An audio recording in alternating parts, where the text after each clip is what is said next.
we handle the operations across India. Over to Ganesh now.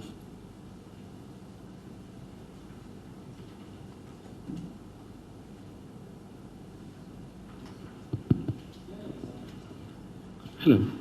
Thank you, sir. See, our company started with 14 people in 2000, and today we are reaching 900 across India.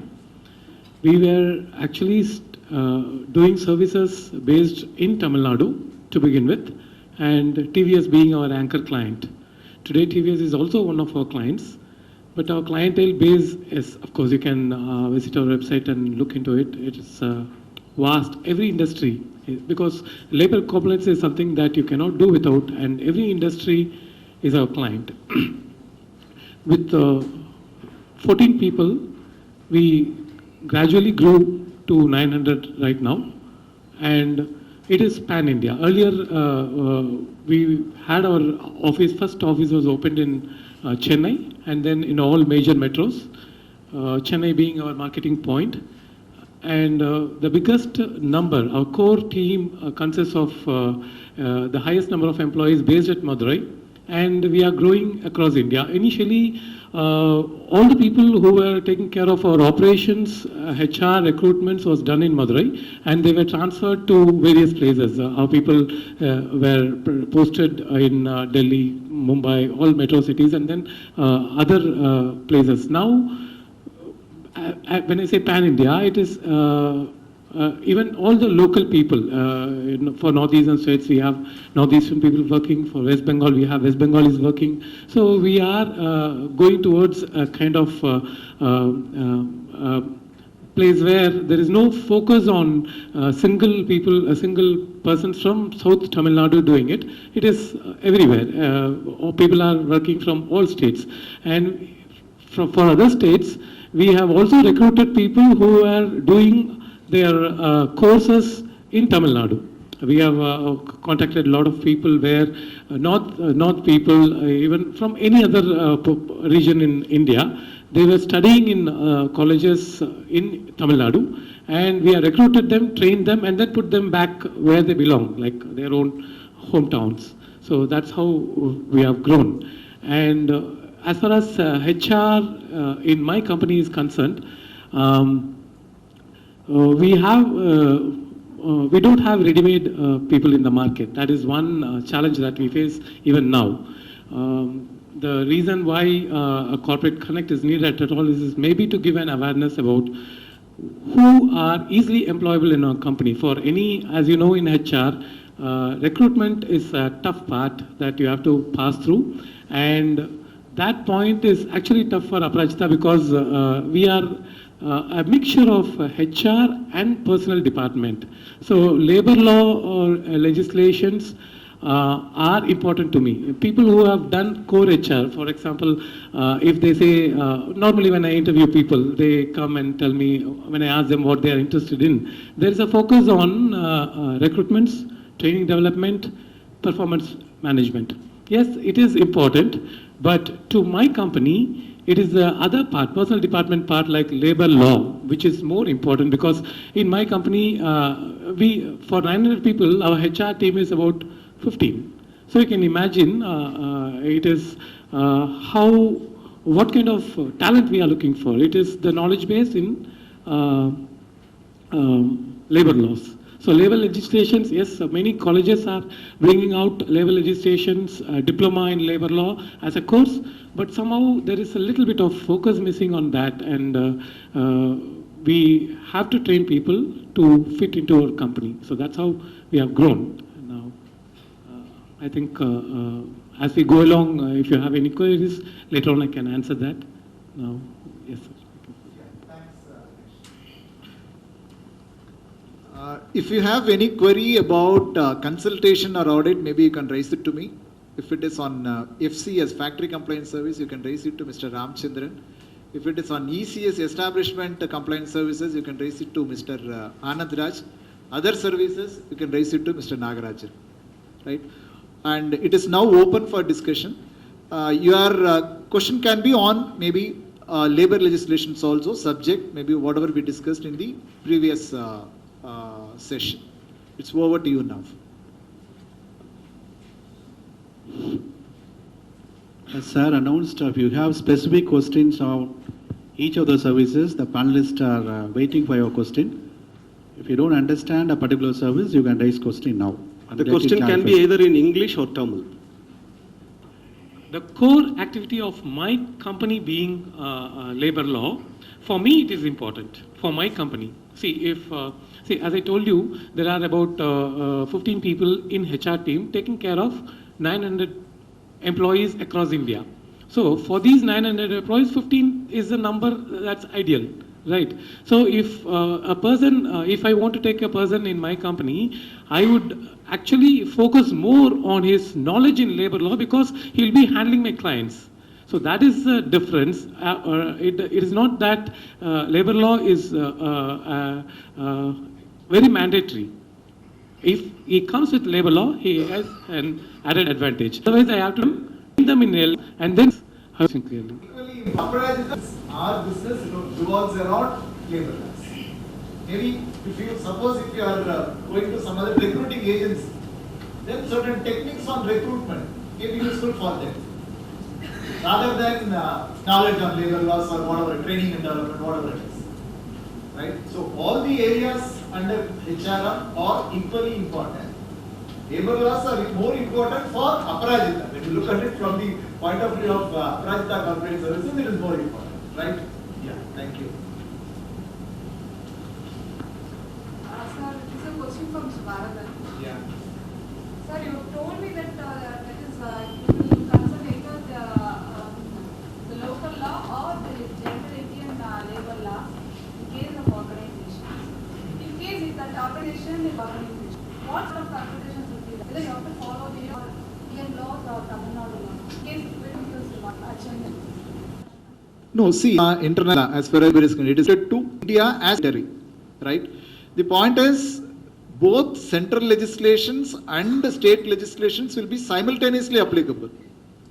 Suppose if I have one establishment here, only in Tamil Nadu, right? Only in Tamil Nadu if I have one establishment, which is a commercial establishment. For men, the legislation sharps and compliance of the Tamil Nadu Shops and Establishments Act, that is basis, right?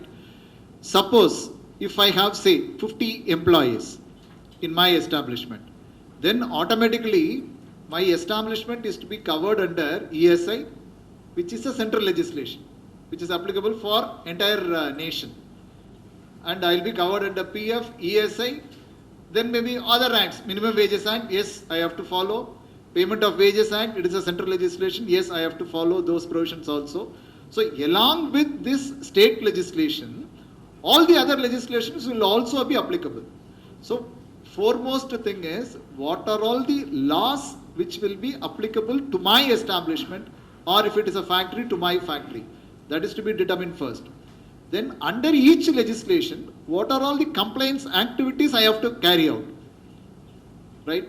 Then what is the timeline for carrying these activities? So I have to prepare a Pakka checklist, then based on that, I have to comply with the provisions. So it will be simultaneously applicable. Right? In case the governing body is US or other countries, European countries, then No change. See, a lot of MNCs there. Take for example Nokia. Nokia is having a factory in Sriperumbudur. In fact, we only made arrangements for registration under Factories Act. Right from that moment, they are our clients. We are still providing services to them on regular basis. So they are covered under Indian Factories Act. Right? And it is, whatever be the law, whether it is labor laws or anything else, it is the law of the land. We used to call it as law of the land. Even if a foreigner comes to India, maybe when he drives a vehicle, he has to go only on the left side. He cannot say, no, in US I will take only the right side. So law of the land will prevail. So once they have come here, then the legislations prevailing in India will be applicable. Right? Nothing to do with laws over there. Right? There is no overlapping. Right? It will not be there. Right? Yeah. Afternoon, I am Sangeeta from MISS. My doubt is on IT people, regarding IT people. Is there any labor legislation meant for IT people? Because many of the IT people are here in India nowadays and it is increasing in number. That's why I'm asking this. Yeah, I think very pertinent question. For IT industries also, all the labor legislations will be applicable, right? But in order to promote IT industries, some of the states have given exemptions from the provisions of some legislation that we have to look at, right? So if we may have, suppose if take for example TCS, if it is TCS, if it is located, they are operating in more than one state. Depending upon the location, then again we have to study. Then we have to, suppose if it is Bangalore, in Karnataka, whether they have given any exemption for IT industries. We have to look at the GOs, right? To my knowledge, they have been given exemption from the provisions of Standing Orders Act, right? Now the exemption is available only up to March 2013. After that, like any other industry, this legislation will be applicable to them also, right? Otherwise, yes, it is applicable. Whether it is shops and establishments, normally they will be considered as software industries. It will be considered as commercial establishment. So wherever situated, if it is in Tamil Nadu, then Tamil Nadu Shops and Establishment Act will be applicable. If it is Bangalore, then Karnataka Shops and Commercial Establishments Act will be applicable. Plus other legislations, right? Only thing is, in Karnataka, as of now, the Standing Orders Act is not applicable. So location, maybe in Hyderabad, we may have to check whether there is any exemption given for the IT industries by the Andhra government.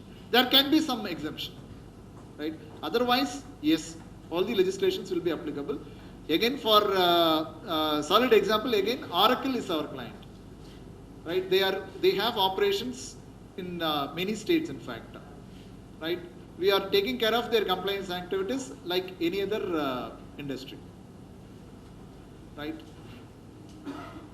They are, some of the people in the IT industries, they have maybe I'll say wrong notion that these legislations are not applicable. It is not so. Only exception which I am aware is the exemption from the Standing Orders Act only in Karnataka. That too, now it is available only up to March 2013. Otherwise, yes, for them also all the other legislations will be applicable. Yeah. Substantiate Mr. Varadan on the software industries. The regulatory act for the software industries, shops and commercial establishment. There are certain states like Maharashtra, there is an exemption. See, under Shops and Establishment Act, the working conditions like opening hours, closing hours. There is a restriction on opening hours and closing hours.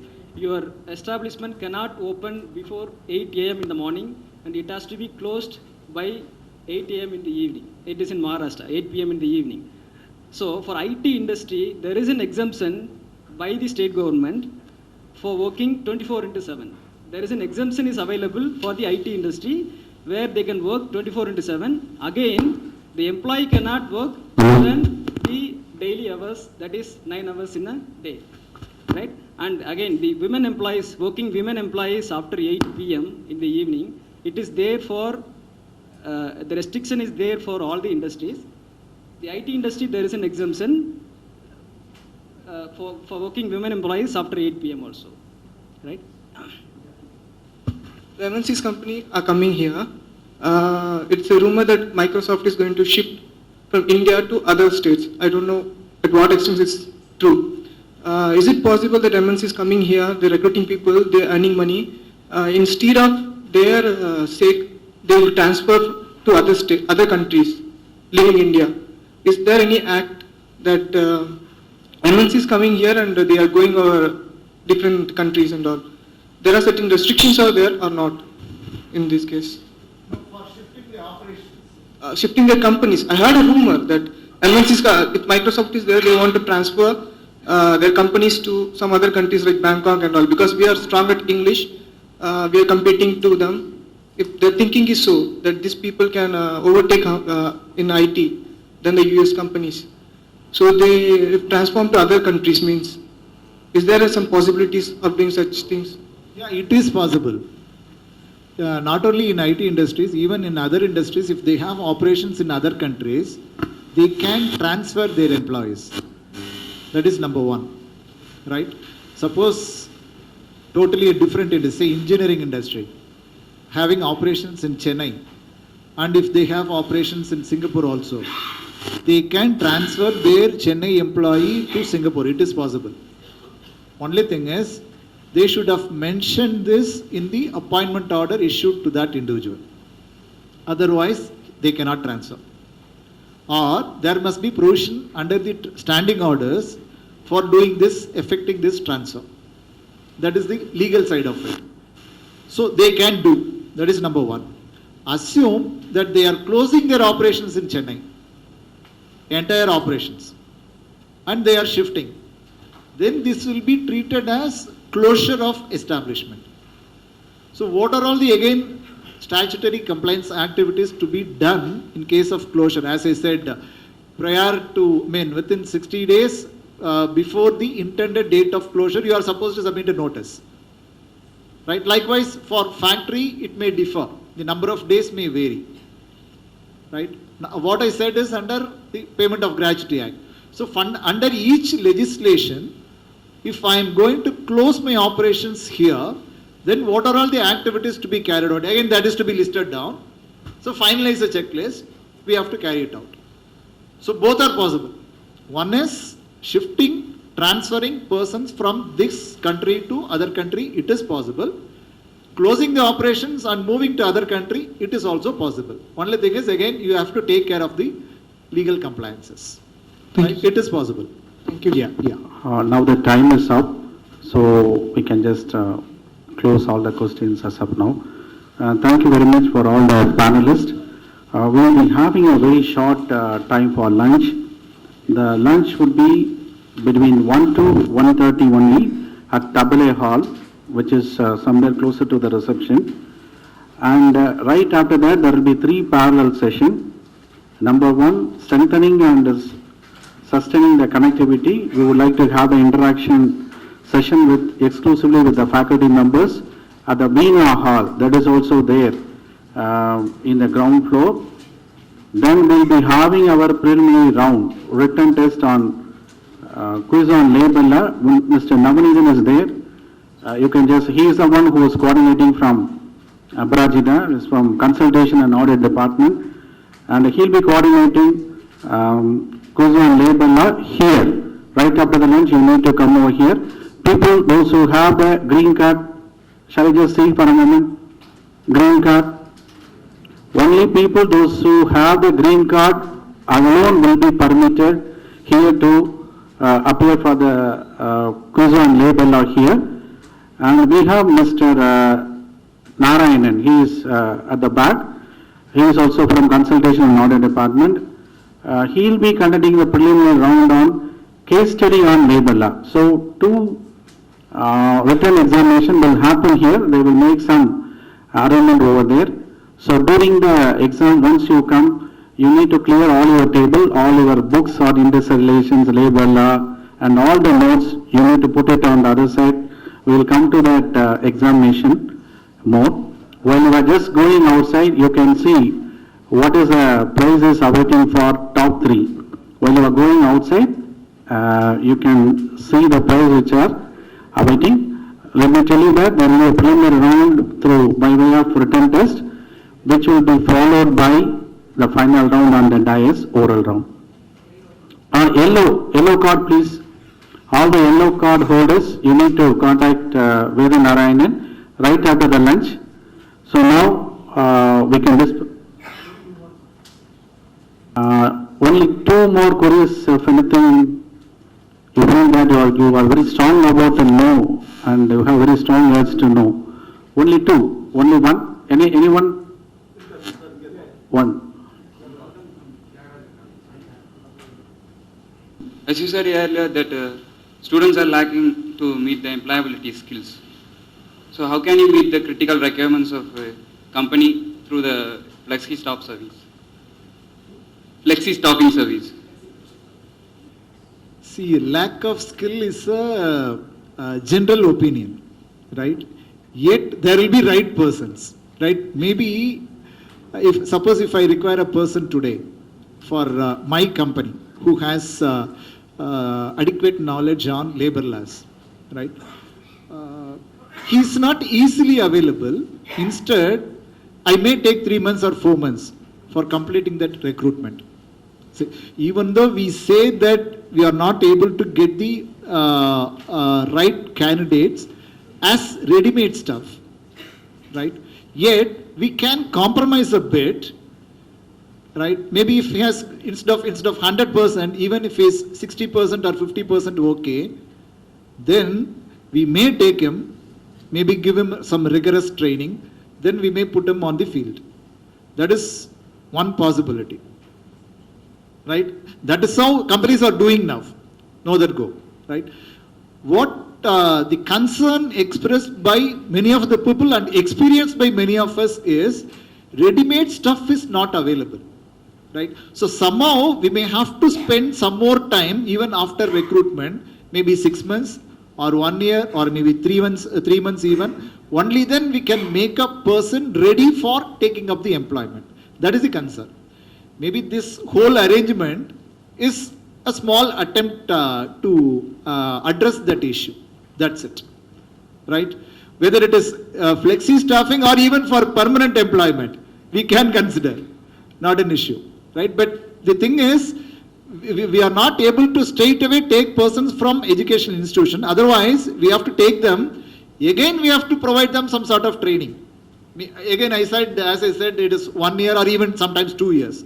Only then the person is fully ready to take up that employment, right? What is more important is, again, keep these 3 words: ask, attitude, skill, knowledge. Whatever be the subject, whatever be the type of industry you would like to go, these 3 will be tested, right? If you come to my establishment, again, I will see whether you have got adequate knowledge on labor laws. If you go to some automobile industry, then they will check you whether you have got adequate knowledge on automobile engineering. That will differ. Other skills like soft skills and communication, even operating systems, right? Your oral he has to perform, right? So this is one of the employability measures. That's it, right? Yeah. One last question from MISS. Please pass on the mic. The last question. When you gave speech, you said in job description, yeah, manager versus workman. So, dispute act, only workman alone can raise industrial dispute.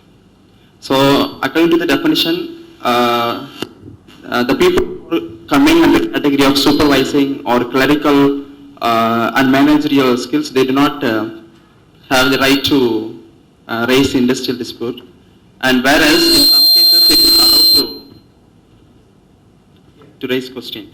So you said industrial dispute can be raised by the nature of the work the particular person is doing, but he is designated as a manager. But though he is a manager, he doesn't come under the category of workman. But it's not in the definition also in ID Act. But how is it possible that he can raise an industrial dispute under this act? Yeah. See, the point is, as you rightly said, only workman can raise an industrial dispute, right? The next question is, who is a workman, right? Assume that I am a general manager. My designation is general manager, right? And I do not have any person working under him. Nobody is reporting to me,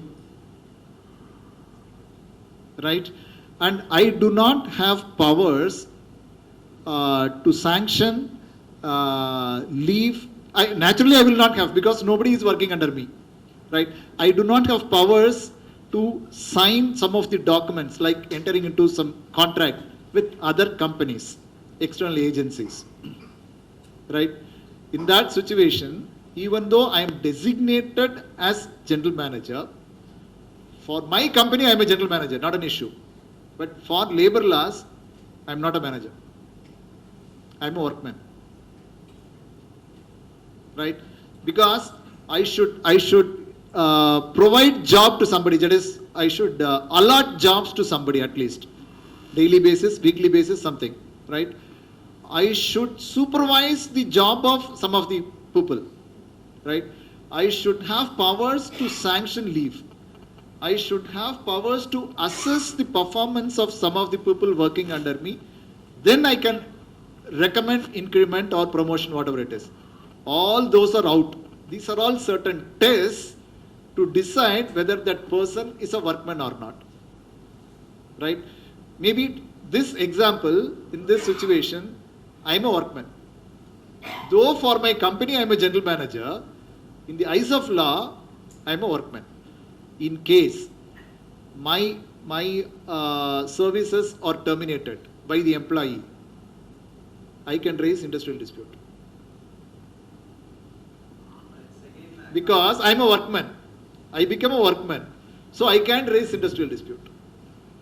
Right? That is number one. I think you are clear now. So it is not the mere designation which needs to be counted, but the actual nature of jobs performed by the individual is to be taken into account for deciding whether a person is a workman or a manager.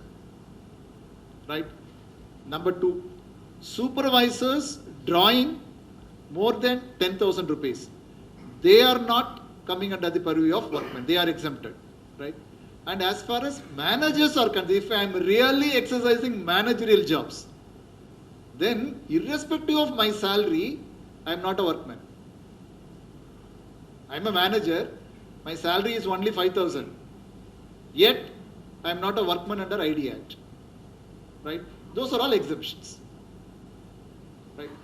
Again, solid example, pilot is a workman. According to law, even today, pilot is a workman. Pilot is a captain only during the flight.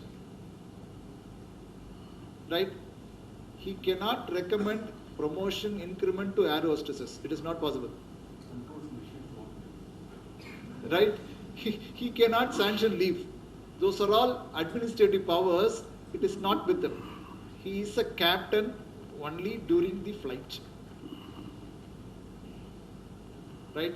He controls the machine called aircraft and not the people. Right? That situation is now under review. That is totally different. But even as on today, even though he earns 5 lakhs or 6 lakhs per month, it is not a matter. He is a workman.